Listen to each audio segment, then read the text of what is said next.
Welcome back to the Premiere Pro Beginner's Guide. In this lesson, we'll explore how to position, scale, and adjust your footage inside the program monitor. Basically, how to control how your clips look and move within the frame. Hi, I'm Marco Maldera.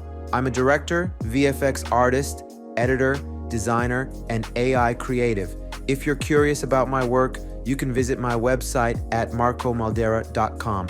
Now, let's get started. To begin, I've added a clip to my timeline. I'll make the program monitor a bit larger so it's easier to see what's happening. Now, to adjust how this footage appears on screen, select the clip and open the Effect Controls panel. This panel shows all the main properties that come with every clip in Premiere.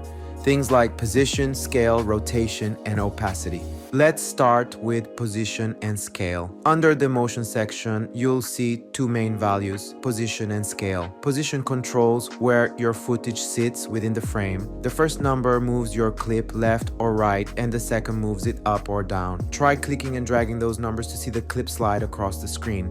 Next is scale. By default, it's set to 100%, meaning the clip is shown at its original size. Drag the value to the right to zoom in or to the left to zoom out. You can also type in a specific number, like 125, to make it exactly that size. You can also adjust your footage visually, directly inside the program monitor. Double-click on the clip in the monitor and you'll see a blue bounding box appear. Now you can drag to reposition it or grab any corner to resize it. It's a simple and intuitive way to make quick adjustments while seeing your results in real time. Let's look at uniform scale. By default, it's turned on, which means your clip scales evenly. If you uncheck uniform scale, you can stretch or compress your image by changing width and height separately. That can be useful for certain aspect ratios or creative effects. Now, let's talk about keyframes. Keyframes allow your clip to move or change over time. In the Effect Controls panel, you'll see a small stopwatch next to position, scale, rotation, and opacity. Clicking the stopwatch activates animation for that property. Once it's on, Premiere records every change you make over time. For example, you can start zoomed out and gradually zoom in, or move the clip slowly across the frame. Keyframes are what bring motion and life to your edits. We'll dive deeper into them in the next lesson. Now, rotation. This controls how your clip tilts or spins. Positive numbers rotate clockwise, negative numbers counterclockwise. It's helpful for straightening a shot or adding a bit of motion. And yes, you can animate this too with keyframes. Next is the anchor point.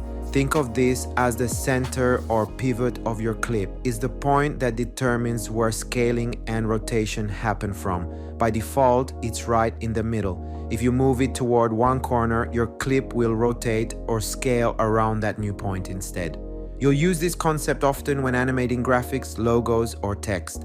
Below that is the anti-flicker filter. It helps reduce flicker when your footage was shot under unstable lighting, like neon or fluorescent bulbs. Most of the time, you can leave this set to 0. Next is opacity. This controls how visible your clip is. At 100%, it's fully visible. If you lower it, the clip becomes more transparent. You can also keyframe opacity to create smooth fade-ins and fade-outs. Right below that, you'll find blend mode and time remapping. Blend modes are used to combine clips creatively, like overlays or double exposures. Time remapping lets you control playback speed for effects like slow motion or speed ramps. We'll cover both of these in later lessons. So, to recap, you've learned how to position, scale, and rotate your footage, how the anchor point affects movement, and how to adjust opacity.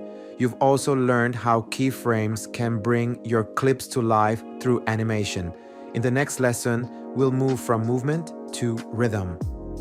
We'll take a deeper look at the different types of cuts, straight cuts, J cuts, and L cuts, and learn how they shape the flow of your edit. If you're finding this series helpful, don't forget to subscribe and follow me on social media. It really helps support the work I do. See you in the next class.